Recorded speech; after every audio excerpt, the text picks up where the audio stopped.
বাইরে রাম, ভিতরে বাম, মাঝখানে যাদবপুরের গেট।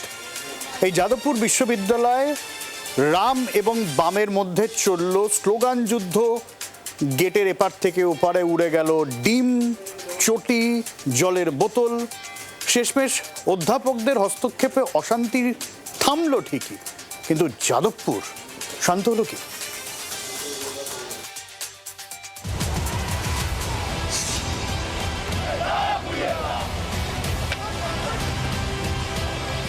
অশান্তি শুরু হয়েছিল বুধবার রাত থেকে।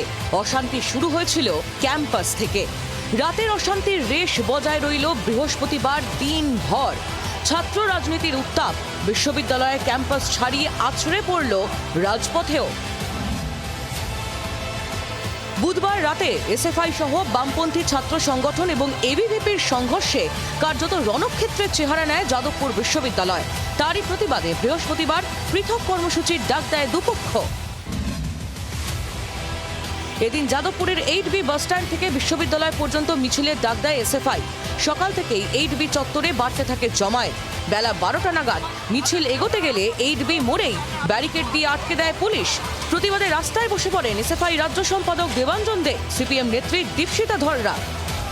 অন্যদিকে দুপুর 1:30টা নাগাদ গোলপার্ক থেকে যাদবপুর বিশ্ববিদ্যালয় পর্যন্ত মিছিল শুরু করে এবিভিপি।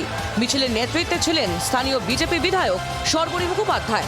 যাদবপুর থানার মোড়ে পৌঁছতেই দেখা যায় রাস্তার দুপাশে ব্যারিকেড দিয়েছে পুলিশ।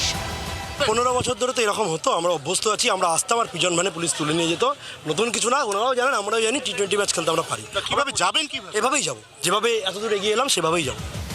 বাধা পেয়ে ব্যারিকেডের ওপর ঝাঁপিয়ে পড়েন এবিভিপি সমর্থকরা। অনেকে ব্যারিকেড বেয়ে ওঠার চেষ্টা করেন।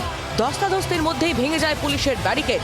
দৌড়ে বিশ্ববিদ্যালয়ের 4 নম্বর গেটের সামনে পৌঁছে যান এবিভিপির একাংশ। কিছুক্ষণের মধ্যেই এসএফআই এর কানে পৌঁছে যায় এবিভিপির ব্যারিকেড ভাঙার খবর। পাল্টা পুলিশের ব্যারিকেড ভাঙেন দীপশিতা, দেবাঞ্জনরা। শুরু হয় দুপক্ষের ধস্তাধস্তি, হাতাহাতি। এবিভিপি কে আটকাতে পারছে না। বিজেপির মিছিল ওখান থেকে শুরু হয়ে গেছে। এইখানে পুলিশ আমাদেরকে আটকানোর চেষ্টা করছে। যদি শান্তি শৃঙ্খলা বজায় রাখতে হয়, এবিভি মিছিল আটকান। গোলমালের আঁচ আগেই পেয়েছিল বিশ্ববিদ্যালয় কর্তৃপক্ষ। তাই 4 নম্বর গেটে ঝুলিয়ে দেওয়া হয় তালা, কিন্তু তাতেও থামেনি বিক্ষোভ। গেটের বাইরে তুমুল বিক্ষোভ দেখায় এবিভিপি। গেট বেয়ে ভিতরে ঢোকার চেষ্টাও করেন অনেকে। উল্টো দিকে তখন পাল্টা বিক্ষোভ দেখাচ্ছিল বাম ছাত্র সংগঠনগুলি। দুপক্ষের বিক্ষোভের মধ্যেই ছোড়া হয় ডিম, চটি এবং জলের বোতল।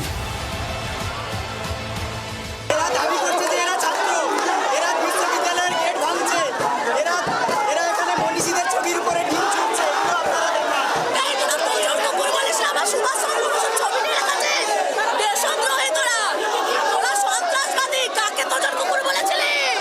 শেষমেশ 4 নম্বর গেটের বাইরে থেকে এবিভিপিকে সরিয়ে দেয় পুলিশ। গেটের ভিতরে থাকা শিক্ষকরা বাম ছাত্র সংগঠনের সদস্যদেরও সরিয়ে নিয়ে যান। দুপক্ষ সরে যাওয়ায় অশান্তি থেমেছে ঠিকই, কিন্তু যাদবপুরকে কেন্দ্র করে রাজ্য রাজনীতির টানাপোড়েন এখনো শেষ হয়নি। ব্যুরো রিপোর্ট, জি24 ঘন্টা। বাংলার আওয়াজ, বাঙালির আবেগ, জি24 ঘন্টা।